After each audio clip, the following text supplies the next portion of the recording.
Thank you for joining us tonight. Sorry about last week, and thank you for the grace you showed giving us a moment to postpone. But this is what we were going to cover last week, except actually half of what I originally intended. I don't know what I was thinking to think that I could cover the 4th through 8th chapters in one go. Not only is there a clear division between them, they lend themselves to that division, but we would have been here for 2 hours if I had tried that.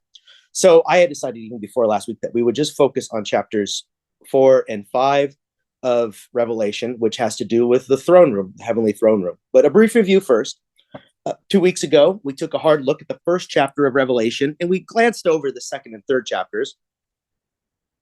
We noted how John took frequent and obvious jabs at Rome and the Roman Empire. I say obvious to the original readers, not so much to us, but I hope as I gave some context to some of the imagery there, you could see that John was always poking and prodding at the presumptions of the Roman Empire and of its rulers.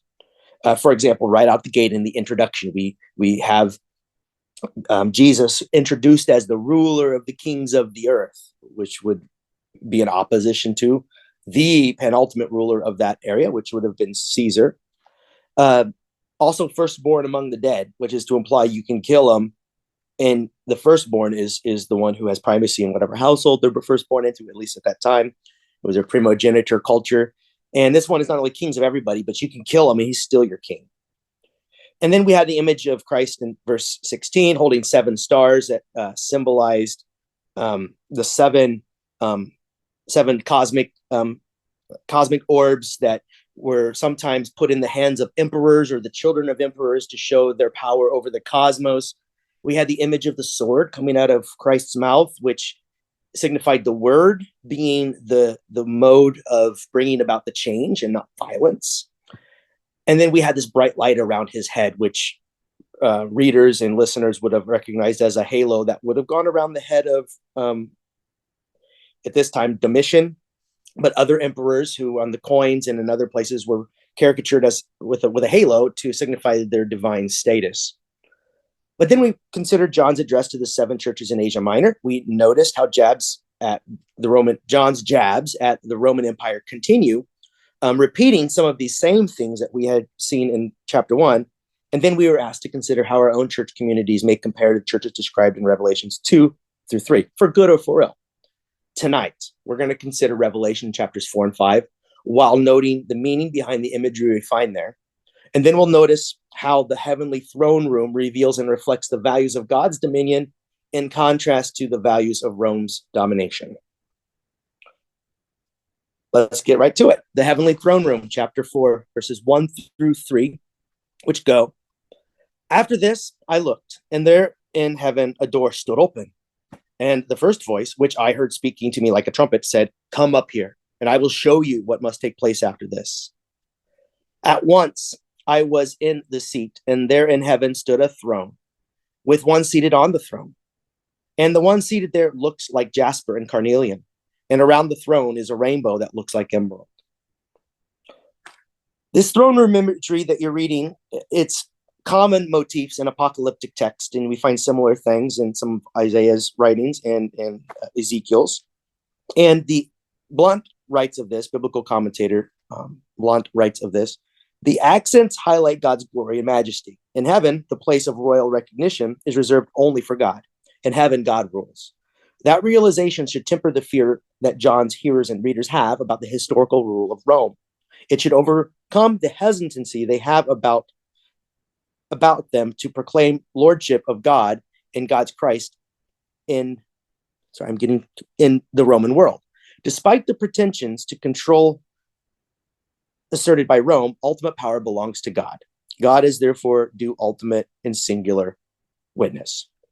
So out the gate, you have a heraldic image of a royal courtroom that would reflect themes that the people were well familiar with. A royal, such as the Caesar or any other governing official, may sit exalted on an exalted seat, in this case a throne, where they would be surrounded by attendees who would, at appropriate times, lavish praise onto them.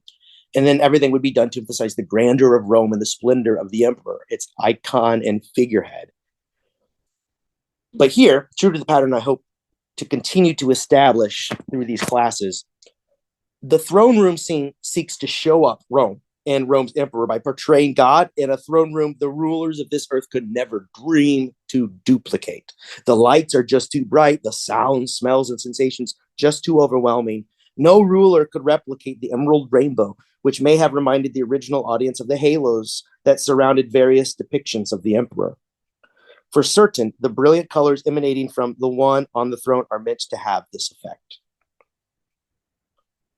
And then verse 4 reads, around the throne are 24 thrones, and seated on the thrones are 24 elders dressed in white robes with golden crowns on their heads. The 24 elders sitting on their thrones mirrors the attendants that would have waited for the Roman emperor. We are not absolutely certain of the significance of the 24, but there are several plausible surmises. I think that the first here is the most agreed upon, although we can't know with certainty, but it's very plausible, especially with stuff that comes up later, some themes that come up later. It may be that the 24 attendants here represent a combination of the 12 tribes of Israel with the 12 apostles. 12 keeps coming up in the Hebrew Bible and here in Revelation and in other parts of the scriptures, 12 disciples, etc., etc. It's a number that signifies completeness. So perhaps here we may have this double completeness, complete 12 times 2. So complete and then some. Or it may be that these 24 elders stand in place of the 24 star gods of the Babylonian zodiac, or it may resemble both of these things. This would be continuing the themes of putting the thumb in the eye of empire. You have note that throughout Revelation, the Babylonian Empire is used as an illustration or a metaphor for Rome and its ways, just to show that the ways of Rome predate the Roman Empire and will outlast the Roman Empire. So it could be that we're supposed to be reminded of the 24 elders, the 24 star gods of the Babylonian zodiac, or they may represent 24 shifts of either priests or Levites who served in the temple before it was destroyed. It may represent 24 hours in the day, representing the fullness of time. And honestly, it could represent all of these things at once. These are not exclusive interpretations. And in fact, some of what is in Revelation and some of what we'll talk about in future lessons does carry double meaning or have multiple applications, like a double entendre, if you will. Then we have the imagery of the white robes, which we have already discovered to be a sign of faithful witness. They are in other places in Revelation linked to acts of resistance, obstinance, and witnessing that provokes a hostile Roman response, writes Blunt. These robes suggest that, quote, the 24 have witnessed to the lordship of Christ in spite of the hostile response they had expected and in turn did receive from the empirical force of Rome. And yet, here they are seated around the throne of God. This is to cue into the readers, even though you may go through suffering, your ultimate place is with intimacy with God. And then you have golden crowns. And at this point, I don't know that I need to spell out something like this. I think that by the end of this time together, you'll be able to read the Revelation on your own and have this sort of intuitive lens to note, hey, golden crown means something. And you probably already know what crowns still mean the same thing today. And here it means that even the attendees at God's royal throne are adorned with a crown as a royal might wear. This is to suggest that even those who sit in attendance in the heavenly throne room are honored as one would honor a sovereign. This would indicate to the early Christians that in the final reckoning, even the lowest saint is treated as one would an emperor. Indeed, this is the same headgear Christ will wear later in this letter. And here we find it on the heads of the saints. Going on with the heavenly throne room, verses 5 through 6. Coming from the throne are flashes of lightning and rumblings and peals of thunder. And in front of the throne burn 7 flaming torches, which are the 7 spirits of God.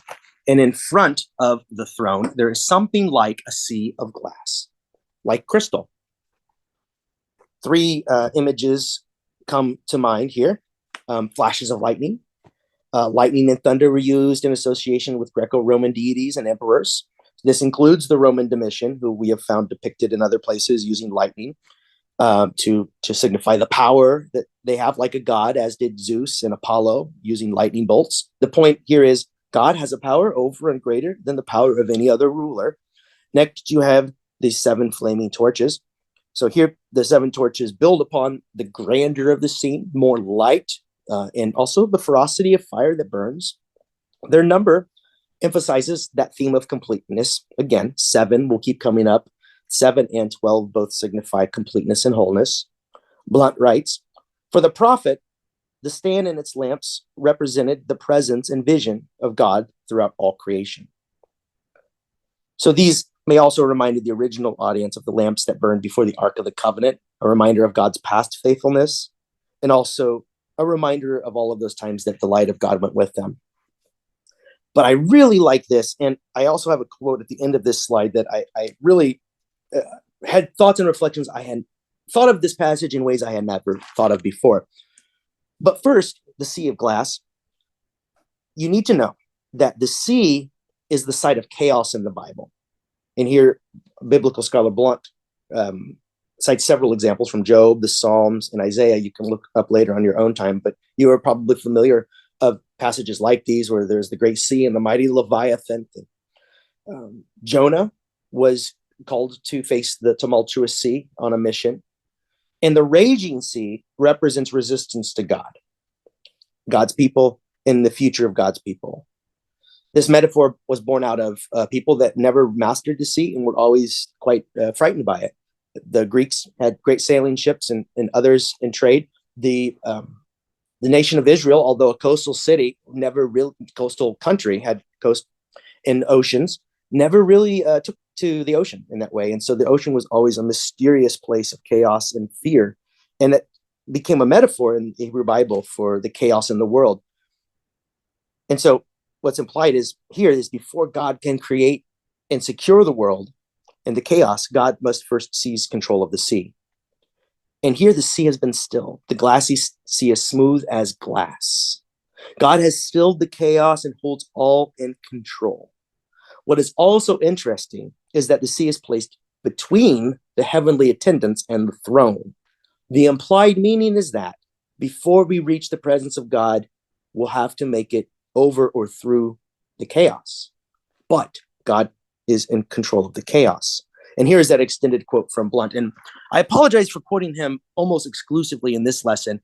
I cite several sources in the end of this lesson, but I found in Blunt the most inspiration and clarity, so I tended to use them a lot here. Wouldn't be good on a paper for school, but I'm not writing a paper here.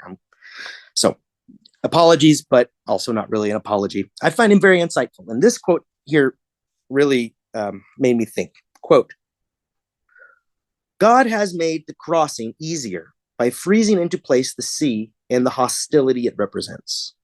God has not, however, realized the goal that John's vision ultimately promises, the complete destruction of the sea in 21 verse 1. In fact, the sea now exists with God. It sits in heaven next to the throne. God harboring the sea in the throne room is like the president of the United States stashing an unstable, active Soviet-era nuclear bomb on the credenza behind the desk of the Oval Office. Indeed, the sea is glassed over like a cosmic throw rug. It is, however, still there, waiting to break open and flood away the hopes and dreams of heaven itself. Locked down is not thrown out. When John sees the sea through the open door, he therefore knows that the future, even God's future, is still a very dangerous place. That quote and interpretation, and I think a good interpretation of building on this theme of sea of glass, indicates that while the sea is still there, it indicates a process still in motion. And that the reader can know that while God is in control and there are boundaries to the devastation that humans can cause in this world and the forces of evil that we work through, that even though God holds it in control in the time being, in the present moment, and there are limits to it, we pass through it. We pass through it, as do the elders, implied by the elders here. It's a work in motion, the stilling of the sea. In the end of Revelation, we will see an ultimate end or conclusion or hope for what may happen for the human race. But here, from the vantage point of the reader, it's like the world we still inhabit. We still have the sea, we still have the chaos, and we trust and hope for a God as pictured here, who through it all holds the saints through it. Next, we have verses 6-8, and I chuckle for reasons I'll get to in a minute. 4 living creatures. By the way, this is all part of the same scene. So these aren't shifts in scenes. We're supposed to picture these all building on from the rainbow to the 24 elders on and out. And it's getting quite chaotic at this point, I have to confess. And later we'll see some images of this scene as portrayed by artists, and we'll see how they struggle to bring in all of what's described here. And there's a reason for that. I guess I'll just let the cat out of the bag. These are word pictures, as I've been saying. These are akin to political cartoons that don't describe stuff that you actually see with your eyes, more concepts that you understand with your mind. And they do have corollaries with real figures and real people in real time and in the real world. But the reason this scene is so chaotic is because it's not trying to describe a place so much as the ways of God and the values of God. By peering in behind what really cannot be described and using images like emeralds, which, human stones that we collect on earth, and other things to give definition to what is indefinable. And these 4 living creatures, I think we'll see my point made as we describe them. It goes, around the throne and on each side of the throne are 4 living creatures, full of eyes in front and back. Notice that, full of eyes in front and back. Also note the drawing to the right, no eyes like that.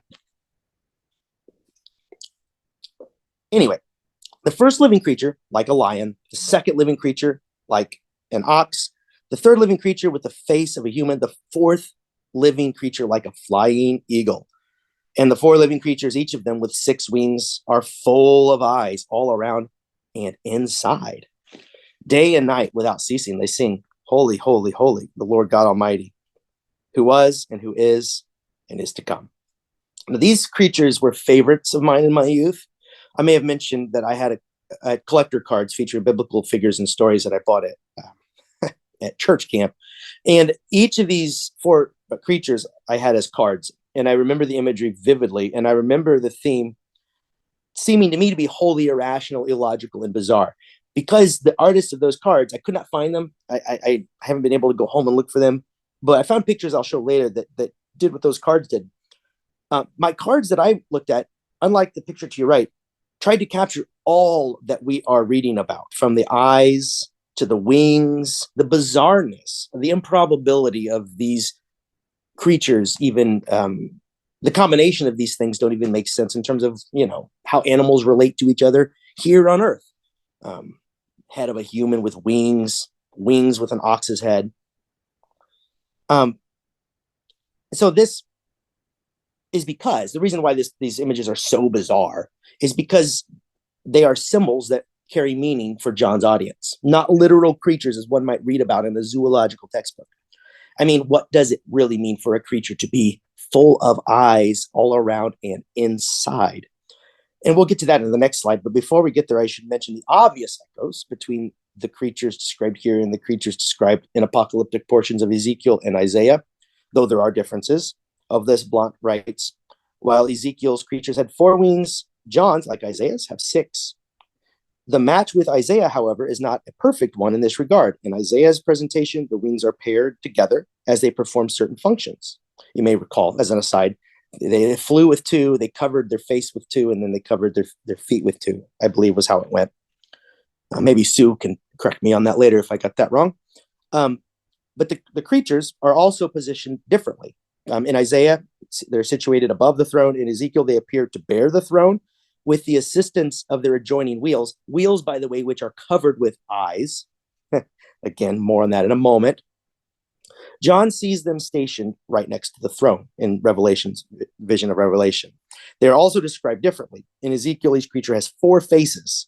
However, Revelation presents 4 creatures with 4 different faces. In Ezekiel, the creatures move but do not speak. In Revelation and Isaiah, they introduce a worship of God that begins with the resounding cry of holy, holy, holy. The echo reminds John's audience that this vision is an accurate prophetic rendering, but with a new clarity and emphasis that comes in the wake of the identity of God's Christ being revealed. Long way of saying he's taking old imagery from the Hebrew Bible and he is changing it in ways to show how the Christ fits in with this paradigm and this picture. More about these creatures. These creatures sit directly next to the throne at the last concentric circle before the throne. If you recall the order, so that's far it's been, you've got the door he pierced through, 24 elders in their thrones, a glassy sea between them and the throne, and now these creatures full of eyes. And I want to emphasize that because it's one of the more bizarre images, if we take it very literally, that we come up with. Well, what do you do with eyes? You see with them. And John's vision, like ours, is limited to what our two eyes can take in at any given time. So, for example, in John's vision, he finds himself with his head on a swivel. There's this vision, then there was that vision, and he's trying to take it all in with his limited sight. But here are creatures that can see it all. The eyes upon eyes all over emphasize that it sees clearly and truly the misdeeds of humanity, the goodness of God, all of it. They bear witness to it all, and they see it with a clarity that we cannot see it. So back in Ezekiel, when there's wheels with eyes moving the throne all over the earth, that's imagery that in that place signifies that God is omnipresent, as these wheels bring God all over the place. But the wheels, the eyes on the wheels signify God. Same thing here. God sees it all. The 6 wings here suggest that these beings are also omnipresent as they can move around. And then there's 4 of them, which suggests their omnipresence. They're all over they see all. Because the number 4 correlates with the 4 directions on the compass, thus signifying the entirety of the cosmos. So these are creatures that are that bear witness along with the saints, all that is. And with that clarity of sight, we continue. Verse 9. And whenever the living creatures give glory and honor and thanks to the one who is seated on the throne, who lives forever and ever, the 24 elders fall before the one who is seated on the throne and worship the one who lives forever and ever. They cast their crowns before the throne, singing, "You are worthy, our Lord and God, and receive glory and honor and power, for you created all things, and by your will they existed and were created."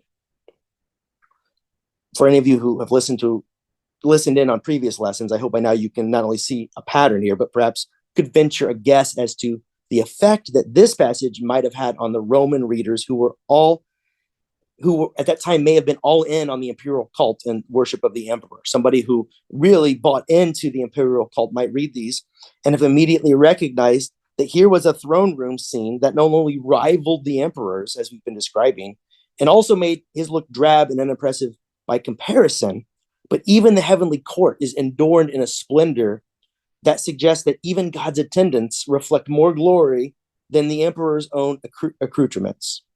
And the praise of the 24 elders and the 4 living creatures hammers this point home. And then the elders cast down their crowns. It was common for a lesser monarch or an official to present their crown to their betters as a sign of who was in charge. Caesar would have expected everybody. This would be everybody on the planet Earth. But here, even those crowned in splendor, to rival the Caesar, abase themselves. And by abase, I use that word in more an old-timesy sense. I didn't mean anything pejorative there. I meant that just a recognition of that here is a power and authority that rivals the empires of this earth. But it is good, benevolent, and just. That's a point that I hope I don't need to emphasize, but we will continue emphasizing that as we go forward. It goes on, though. Now we're into chapter 5. Same scene, though.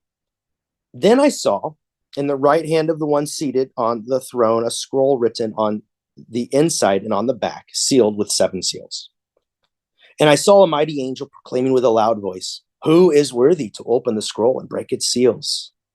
And no one in heaven or on earth or under the heaven was able to open the scroll or look into it. And I began to weep bitterly, because no one was found worthy to open the scroll or look into it. Of this, biblical scholar, book Leonard Thompson, so here I'm breaking out, not just quoting Blunt, writes, "Scrolls were sealed in order to authenticate the one who sent them and to reserve their contents only for those who were authorized and worthy to read them. They were sealed with either wax or clay imprinted by a precious stone or ring that only the sender possessed. Messages of prophets were sometimes sealed. This scroll that we're reading about here sits at God's right hand, a place of prominence and honor, prestige, and power. You may recall how the disciples seek. In fact, they argue over the seat at Jesus' right hand in the Gospels when it comes, anticipating the time when Jesus would come into his reign. And the point is plain. What is contained in this scroll is a message of high importance. Only one who is worthy is fit to open it. And judging from everyone that has come before, the readers all know that even the Caesar on his throne is not worthy. A bit about worthy and what that may mean. Because in today's culture, the way I read worthy, if I hear somebody being worthy, I think of some as less than and some as more than, and I think again of it as a pejorative word. But here, what John means specifically, he links worthiness to witness. Those who have shown themselves worthy, maybe I would rather use the word up to snuff, or somebody who has shown themselves through trial to have the courage to endure what was before them. In John's thinking, worthiness was thereby integrally connected with both the work of witness and the suffering such work could inevitably bring about. So that's witness to John. And yet, despite the suffering the saints have already endured, there is no one who is worthy to open the scroll that contains God's revelation. John might have thought that even the saints in their faithfulness would have been able to approach this. Adorned in grandeur greater than the Caesars, still no. And this brings John to tears because in that scroll contains the hope of humanity, the message of hope. But there is no one fit to open it. So John mourns. It says these are cries of hopelessness. And then in verse 5, we read, "Then one of the elders said to me, 'Do not weep. See, the Lion of the tribe of Judah, the Root of David, has conquered, so that he can open the scroll and its 7 seals.'" Here, one of the elders comforts John. And this comfort is really meant for the church in the Roman Empire, as they too are waiting for someone to counter Rome's violence and power. The one talked about here is described as a lion, which symbolizes strength and power, whose kingly lineage holds no connection to Caesar's. This is from the house of David. And yet, reading on, verse 6, "When I saw between the throne and the 4 living creatures, then I saw between the throne and 4 living creatures, and among the elders a lamb, standing as if it had been slaughtered, with 7 horns and 7 eyes, which are the 7 spirits of God sent out into all the earth." And here I have to your right portrayal of this. And if you look at it, you must, I think, agree that what we're seeing here is not exactly what's described in Revelation. I typed in Revelation 5:6, lamb slain. And this is one of the pictures that came up. And this was an author's rendering of it. And I hope you can see also projection onto it. For one, the scroll is like a book we have today, which is fine. And in fact, I read some long commentary. I felt I'm talking 4 or 5 paragraphs on what kind of scroll we may be talking here. And I came to conclude that it's a scroll as we envision scrolls, round, wound paper, round parchment that rolls up, or animal skin, what have you. But also notice the lamb. The lamb in this verse is described as slaughtered, right? This doesn't look like a lamb who is slaughtered, with 7 horns. This is not a lamb with any horns, much less 7. And then 7 eyes, again with the eyes, this theme of eyes, which are often just left out because of just the bizarre imagery that it conveys. And then the 7 spirits of God that are sent out into the earth. And what I have to say first is note the contrast described in verse 6 between the lamb as we find him here and the one who was described before as worthy to open the scroll, who was described just in verse 5 in terms of power, with the Lion of Judah and the like. Now he is portrayed as a slaughtered lamb, vulnerable and apparently defeated. And if you read carefully in the text, the lamb appears to be working the throne room, moving between the elders, the creatures, and the throne's immediate side. Blount writes of this, Jesus, the prophetic witness figure, apparently testifies to a truth. He faithfully adhered to that testimony, even under the direst of circumstances, at the cost of his own life on the cross. End quote. And yet, the lamb still stands on its own feet. Odd behavior for a slaughtered animal, to say the least. And the lamb is laden with symbolism, suggesting Christ's power despite what Rome did to him. 7 horns. A horn signified power. Keep that in mind, because we'll have horns later on other beasts that signify power for other empires. But horns signified power, and here is 7 complete. Eyes. You now know that eyes represent perception, clarity of sight, clarity as to what justice means, what should happen. And this lamb has perfect perception, 7 eyes. And then is sent out unto all the earth, described as 7 spirits, meaning all encompassing, all ever present. Don't get fixated on the number here so much as the point, which is everywhere. This presence of the lamb who was slain and showed up Rome at its own game, not really, by playing a game outside or bigger than Rome's game. This lamb represents how differently God wields power. Verse 7 reads, he went and took the scroll from the right hand of the one who was seated on the throne. So this lamb, and here I have a picture that's more accurate. Sorry, it's not very clear, but bloody lamb slaughtered, 7 horns, 7 eyes, weird looking, but again, symbolic. There with the scroll, worthy, and on its own 2 feet. Again, odd behavior for a slaughtered lamb. A dead animal doesn't stand. Now remember, this scroll has been sealed by God. No one was found worthy to open it except the one who endured great suffering at the hands of Roman soldiers. And even after the power of the Roman Empire killed him, an action meant to rob him of power and volition, Jesus Christ's glory and power still outshines the emperor's. There is no seal the emperor may place on a scroll that Christ does not have the authority to open. The emperor, however, is not worthy. His reign and power, the control he feels he holds over the world and its creatures, is an illusion. The lamb who was slain, however, is the real deal.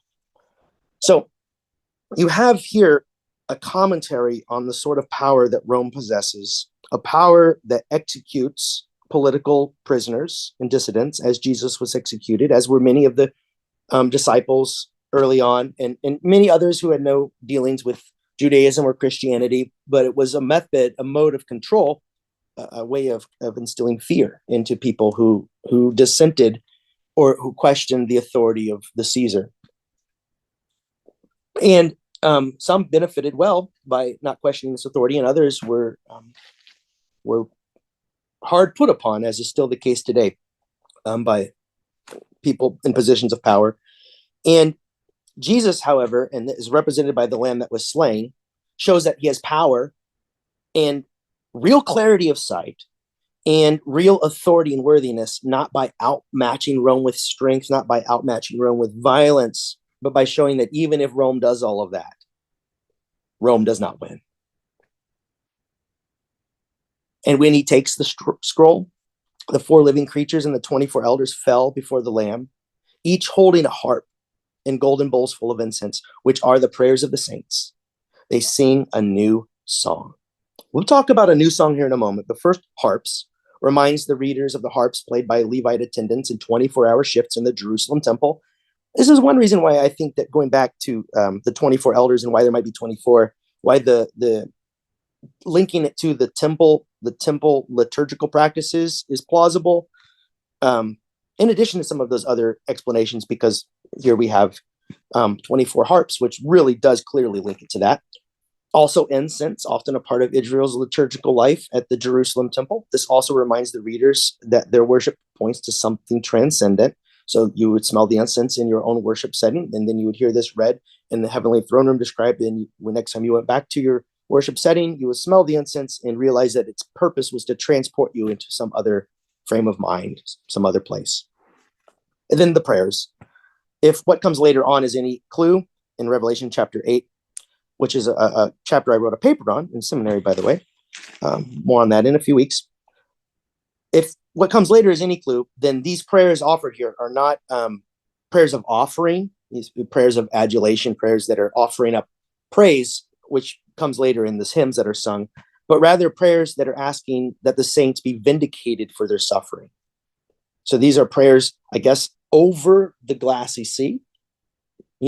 This, you can imagine the smoke meant to be going over the chaos that is held by God, but still churning under the surface, and asking that it's great that there are 24 elders clothed in white robes signifying their successful witness. And then we have the slaughtered lamb as a witness, but there are still people who are being pushed under and who are suffering because of the ways of our world, the greed and injustices and violences. And these prayers are in that direction, right? Prayers for what still needs doing. Singing a new song.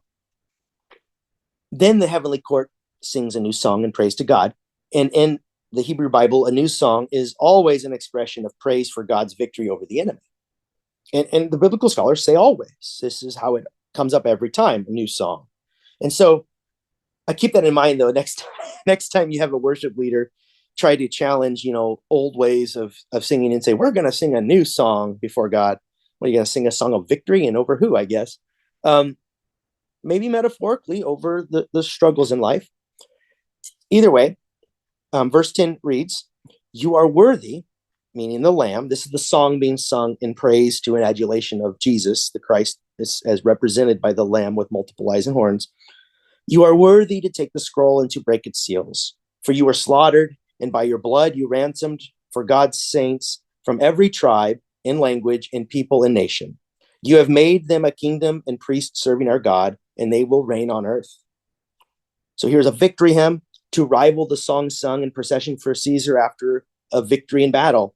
Only this time the battle was against God's chosen servant, Jesus Christ. And Jesus was not defeated. In fact, despite it all, the slaughtered lamb stands on its own 2 feet.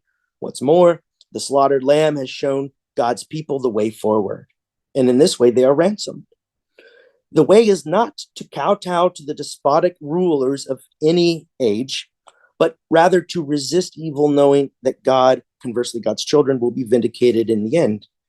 Revelation's first readers would have sung these hymns as defiant anthems that more than question Caesar's rule. In joining them, they joined with Jesus in his defiance of evil forces, and they made these songs their own. I'm going to read the remainder of chapter 5 because, for reasons I'll get to in the next slide, I don't think we need to go parse it verse by verse. But we'll conclude very shortly. Verse 11, then I looked and I heard the voice of many angels surrounding the throne and the living creatures and the elders. They numbered myriads and thousands, singing with full voice. Worthy is the Lamb that was slaughtered to receive power and wealth and wisdom and might and honor and glory and blessing. As an aside, I guess I will pause and comment. All of these are words that we may recognize earlier from the introduction, but also these are introductions that you might hear at the beginning of a royal decree or royal letter to describe the prestige, to elevate the sovereign, the ruler, the king, in the eyes of the people. And here we had God on the throne lauded in similar terms, and then some, signifying God's sovereignty over the empires of the world. But here we have the Lamb also elevated to that same status, and the Lamb being Jesus Christ. So now we have a very clear political statement, because the reason Christians were persecuted was because it was thought that their way and their allegiance to this dead king, Jesus, was a threat to Rome's power. And it really actually was, because it called to question ways of greed and violence. But here the Lamb, Jesus, is elevated to that status that was meant to be only for the despot in this case. And it goes on with another hymn to make the same point.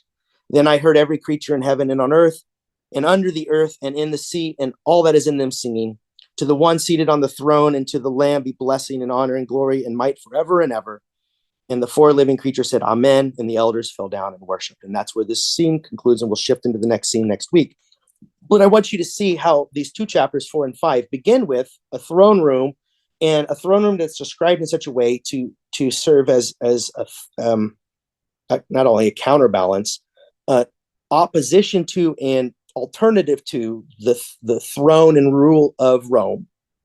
And it's described in a way that elevates it above and beyond and makes Rome's power look silly by comparison.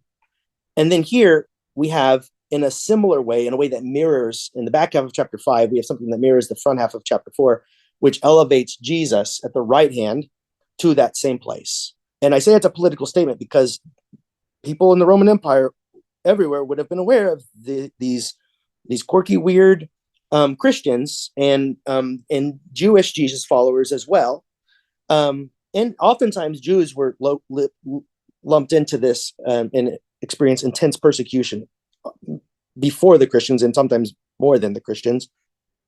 But all this to say, this elevates that movement in opposition to the ways of Rome. Worthy is the Lamb that was slaughtered to receive power and wealth and wisdom and might and honor and glory and blessing, is to say, ultimately, we'll give to Caesar what is Caesar's, but all of it belongs to God. Some final thoughts.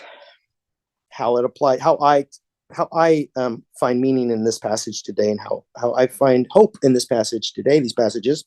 True, as was true long ago when Revelation was written, the world is filled with human governments and instruments of power that seek to dominate and control the human race and our world's resources.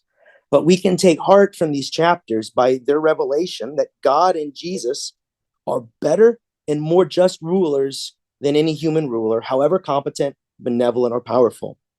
In a violent age, we do well to note how Jesus revealed his worthiness. He revealed his worthiness and power over Rome, not by beating them by their own means. Rather, he revealed his worthiness and power by revealing that even the worst Rome can do to God's servants is not enough. God holds and keeps us throughout. This is good news for all Christians because we too have been called to be witnesses. As John makes clear in his Apocalypse, such witnessing may well bring unwelcome danger into our lives. These chapters help us to see that the slain lamb absorbed Rome's violence and was transformed it into a movement we call the church.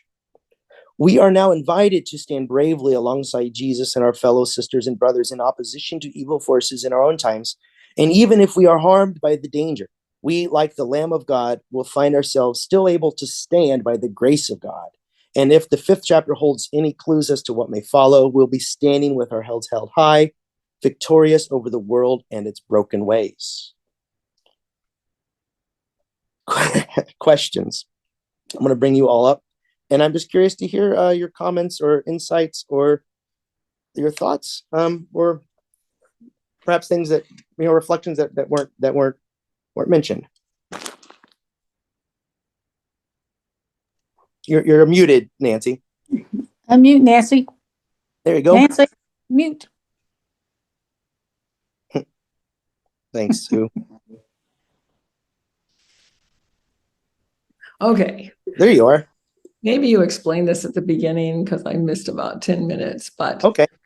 But anyway, so did he use what you said in the last slide was really helpful. Good. But why didn't he just write that? Why did he use all these, really wild animal symbols and for the same reason we write political cartoons today? We try to make accessible meaning through subversive imagery that gets around the powers that be and pokes at them without evoking their wrath. Or in this case, I think John did evoke their wrath, but it's a way of, if you could just say to the president in any age, they're now this president now, you could just give them your critiques and your comments and you could tear them down with your words. And they might hear you go right over their head, or it may be seen as wildly inappropriate or don't talk to them in that tone of voice. But a political cartoon, often written anonymously, sometimes graffitied, sometimes in papers, meant to make powerful points, pack a punch. And that's what Revelation is doing. And there were people who did speak that clearly. And that was just a different mode of communication. Nancy, for me, it can give connection to the Old Testament as well, because just as Ezekiel had these same figures, and the interpretations that I had heard of the figures are a little different than what he said. So, but it says back there with Ezekiel, God planned it. And now we're being told again, yes, it's coming. Well, the way that I read this, and we're different on this too, and we both know it, but the good That's thing about this lesson, and I want to say this because the last video got 100 views, which I interpret to mean maybe 20, because people click in and click out.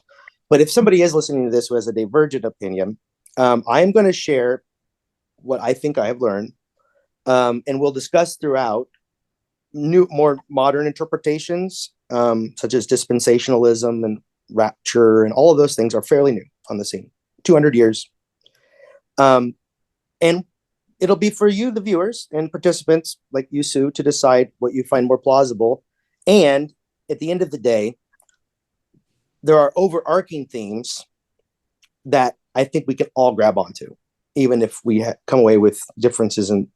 But my belief is that the writers of Ezekiel and Isaiah were writing for their own times in the context of their own empires and for the same reasons. And we're calling for the same things and calling from the same God.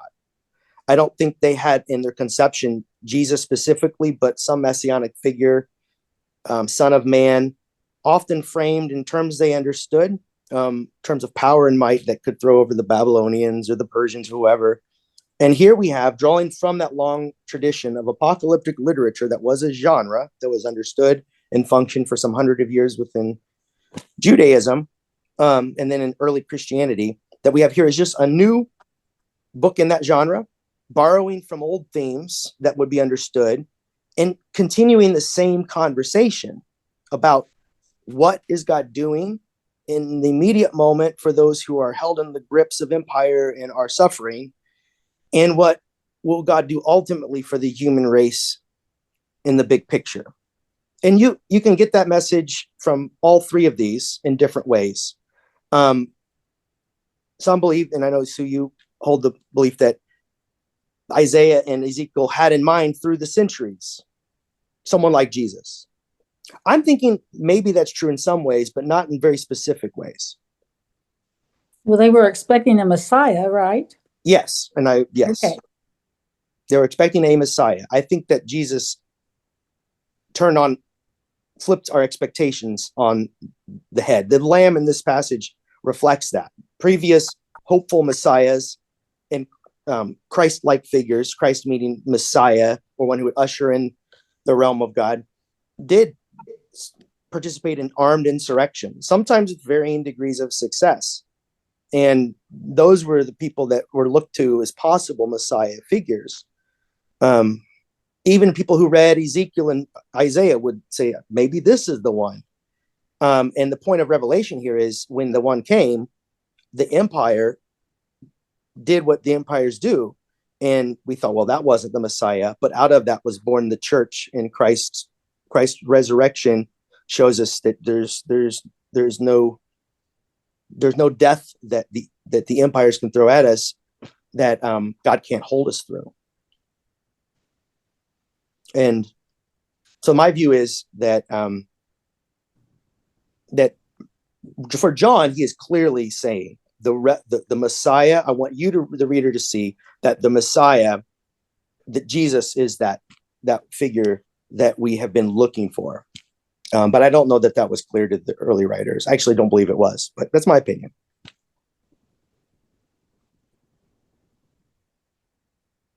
Okay. I should say that in the hundreds of years, one of the arguments made for keeping Revelation out of the canon, I think I mentioned this a few weeks ago, because Jay's question about that got me reading. And one thing that I learned was that one of the reasons that many felt Revelation should not be in the canon was because it was so inaccessible, because people had forgotten how to read apocalyptic literature. It was a genre that people had lost the interpretive lens for. as it really stopped being written. New apocalyptic literature stopped being written around the turn of the first century into the second.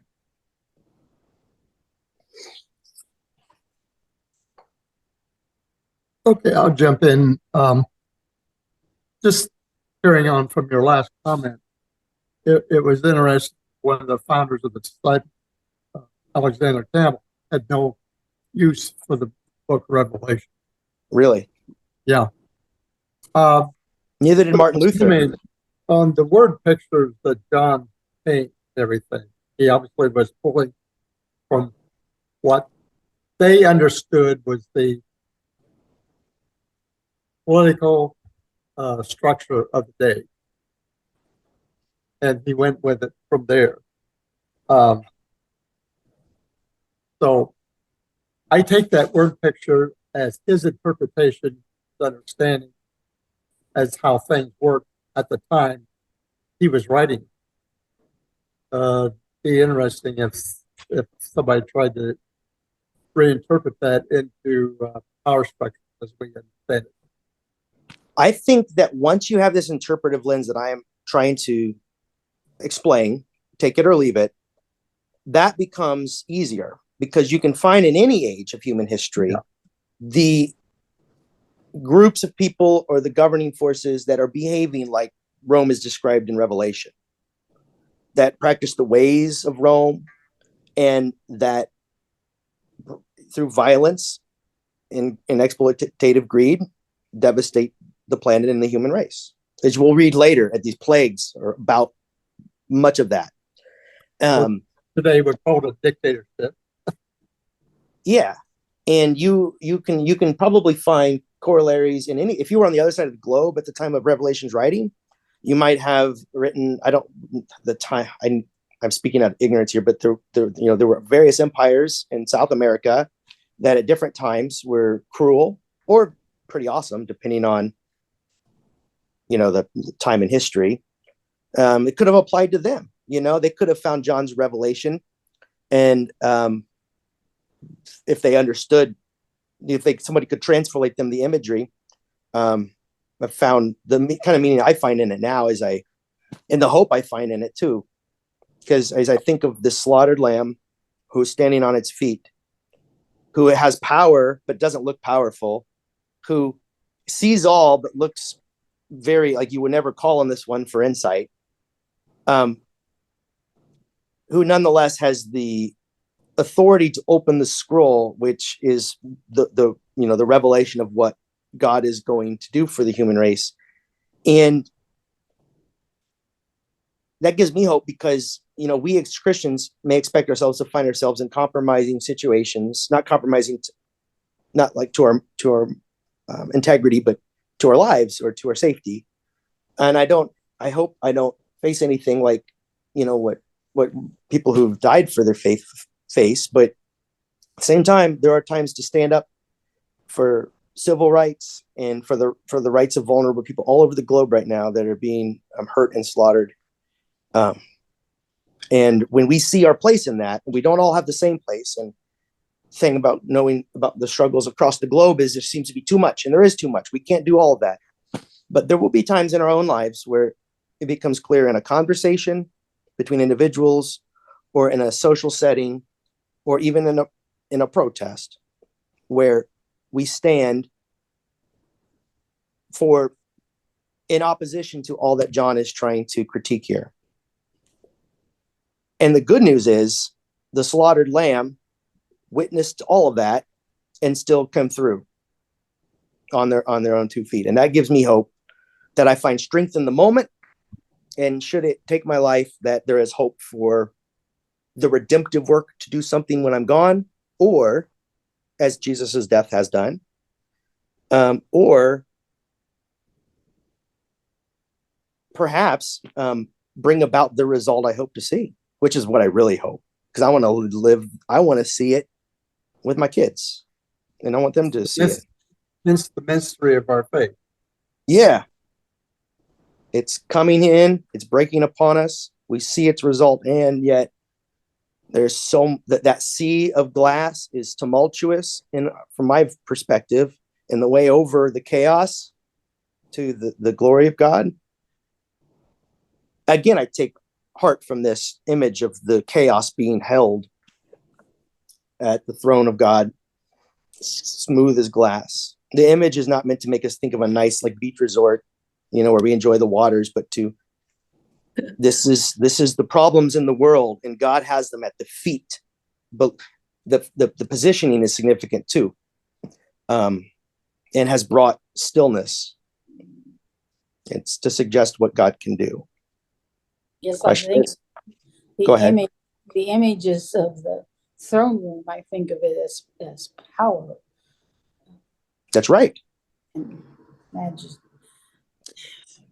So when you said that Revelation was kept out of the canon because people had lost their It was ability. debated. It made it into the canon rather It late. made it into the canon, but not till like 400 or something. Yeah. Mhm. Yeah. So, but that's because people couldn't. I wrote down, could not read this kind of literature. I will find the quote I found, but I found one of the, I'm not going to say what name I almost did, but I would hate to get it wrong because I'm kind of, I will go back and correct it, and I don't want to have to do that. So I'm not going to say the name, but there was a church father I read who made that case that we don't know how to read this, and we've lost the ability to understand it. And so why should we, and that carried on for many centuries. I said Martin Luther himself relegated it along with James to the back of his Bible and really only used the application. Well, actually Antichrist doesn't. The term Antichrist doesn't come from Revelation. He used the term Antichrist from John. Is it John's writing? I think it's John's, one of those one, 2, 3 or John. One of those. Yeah. Martin Luther will use that applied to the Pope in Rome, because his understanding, his interpretive lens that he had was of apocalyptic literature was similar to what I'm describing, where he saw in every age antichrists, people who were working in opposition to the purposes and of God. We'll get to that later, Sue. I know that's a big one for you, and we'll get to that. So I have a question, because I've Sure. always been taught that the beast were images of Christ. The lion is the king. Jesus is king. The animal is the servant of man. The man is the son of man, and the ego is the glory. But I noticed you didn't say anything about that. Well, because the beasts come up later again. Okay. And we'll talk more about the beasts in a future lesson. All right. Because I had to pick what to focus on here. And the beast, I started out with that slide where it's just all my ruminations of my childhood. I love those creatures. They have been a part of my I'm just talking about like a kid would like a cool action figure. That's how I like these creatures. Like I thought they were so bizarre. I had these cards and I would just study them. I would look at I had a whole stack of the Old and New Testament is portrayed in these Bible cards. And I just loved them. So we'll talk more about this. I'm not trying to avoid the question. We just don't have time to get into that. Got it. I just want to say I'm really enjoying this Bible study. I missed the first few, and so I like watched them today. Like I listened to it during work. Wow. And it was really enjoyable. I mean, I just like draw shapes at work all day, so I have like this stuff. But I'm really enjoying it, and I definitely feel like I've been thinking a lot about like the idea of like empire, and I've heard a lot of people talking about how like we're kind of living in empire now, like one of the strongest global presences. And I thought like, I think it was the last one you talked about like how John was writing to Christians living in the Roman Empire, and like I feel like this has been really good to like figure out kind of how like I want to live in this space, like how I want to like build my life and interact with like this kind of place that we're living now. So I've been really, really enjoying it. You're making my heart sore because that is, in a nutshell, what I hoped to do with this, because that's the journey I've gone on with this text, from a text of terror to me, text that was used in ways that were destructive to me, to a text that now empowers me, which is how it was, what its intent was been. That's been Yeah, its I intent. feel like I definitely, we didn't, I mean, I was raised like Catholic, but we never really talked about it. Like, I never really had heard about it until maybe like college. And at that point, it was like, oh, there's dragons in that. Yeah. Like, that's what I like knew about it. And so, it's cool, like actually like going through and like close reading the text. I'm really enjoying it. Again, my fear was that I would get to the end of this and people would say, thank you. That was a lot. And it was very nerdy. And I don't know what I got, but I could tell you put a lot of work into it. The other thing that would have been my fear. My hope was exactly what thank you for sharing that. Yeah, I sent the YouTube link to one of my friends. Did you really? Yeah, he watched it. He did the same thing. He like listened to it at work. I have no idea who's watching these. I just noticed that people have been. So, okay. Yeah, it's awesome.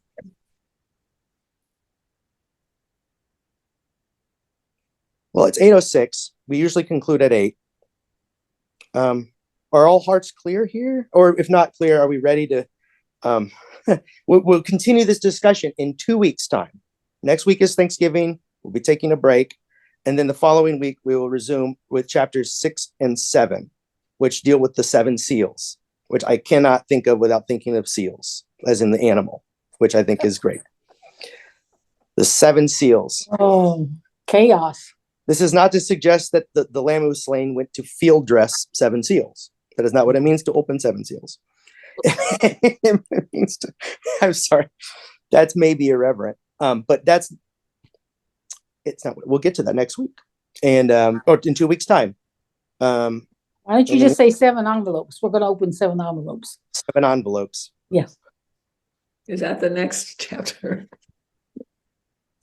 Yes. Yeah, 6 is the next chapter and into 7, and we'll end at the first verse of First seal, seal of Israel. We won't get to the 7th seal. It's in 8. yeah, but that's a whole chapter. Yeah. So So we're doing okay. 7 Well, next? We into? Yeah, 6 and 7. Okay. Can you believe I thought I was going to do this and 6 and 7? That would have been ridiculous. I'll see you all soon, I hope. God bless. Okay, bye-bye.